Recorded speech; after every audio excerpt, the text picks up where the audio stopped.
19 साल के लंबे समय के बाद केंद्रीय गृह मंत्री अमित शाह ने 2002 में गुजरात दंगों पर अपनी चुप्पी तोड़ी है।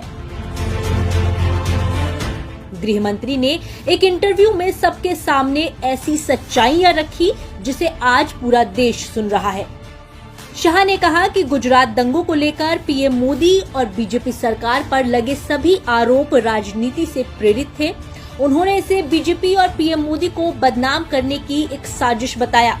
शाह का ये बयान सुप्रीम कोर्ट के उस फैसले के बाद आया है जिसमें कोर्ट ने पीएम मोदी के खिलाफ गुजरात दंगों को लेकर याचिका को खारिज कर दिया। आपको बता दें कि सुप्रीम कोर्ट ने 2002 में गुजरात दंगों में तत्कालीन मुख्यमंत्री नरेंद्र मोदी को क्लीन चिट देने वाली एसआईटी रिपोर्ट के खिलाफ दाखिल याचिका को खारिज कर दिया है। ये याचिका जाकिया जाफरी की ओर से दाखिल की गई थी। कोर्ट ने एसआईटी की जांच रिपोर्ट को सही माना है। जाकिया जाफरी पूर्व सांसद एहसान जाफरी की पत्नी है। आपको बता दें कि सुप्रीम कोर्ट के इस फैसले के बाद सोशल मीडिया पर लोग लगातार इस पर प्रतिक्रिया दे रहे हैं। लोगों का कहना है कि पीएम मोदी लंबे समय से मीडिया ट्रायल के विक्टिम रहे, लेकिन सत्य परेशान हो सकता है, पराजित नहीं। आइए अब आपको अमित शाह का वो बयान सुनाते हैं जिसे पूरा देश 19 साल से सुनना चाहता था। सवाल मैंने मोदी जी से भी पूछा और आप दोनों यही कहते थे कि न्यायिक प्रक्रिया चालू है, इसलिए मैं कुछ बोलूंगा नहीं।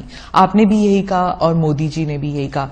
19 साल हो गए हैं, तो 19 साल में आप इधर उधर की बातें करते थे, पूरा आप डिटेल में नहीं जाते थे। अब आप क्या बता सकते हैं कि क्या हुआ उन दिनों में? सबसे पहले 19 साल के बाद सुप्रीम कोर्ट की खंडपीठ ने आज जो जजमेंट दिया है, उस जजमेंट से मोदी जी पर लगे हुए सारे गलत आरोप को खारिज कर दिया गया और ये भी कहा गया है कि कुछ लोगों ने उस आरोपों को पॉलिटिकली मोटिवेटेड तरीके से लगाया था। To keep the pot boiling कहा। हाँ, वेस्टेड इंटरेस्ट। कौन थे वो आपके हिसाब से? नाम मैं बताता हूं बाद में। और तीसरा, इससे भारतीय जनता पार्टी की सरकार पर जो धब्बा लगा था वो भी धुला है और मोदी जी जैसे वैश्विक नेता पर जो गलत आरोप लगाए थे, मैं मानता हूं कि लोकतंत्र के अंदर मोदी जी ने संविधान का सम्मान कैसे हो सकता है, इसका एक आदर्श उदाहरण सभी राजनीति में काम करने वालों लोगों के सामने करा है।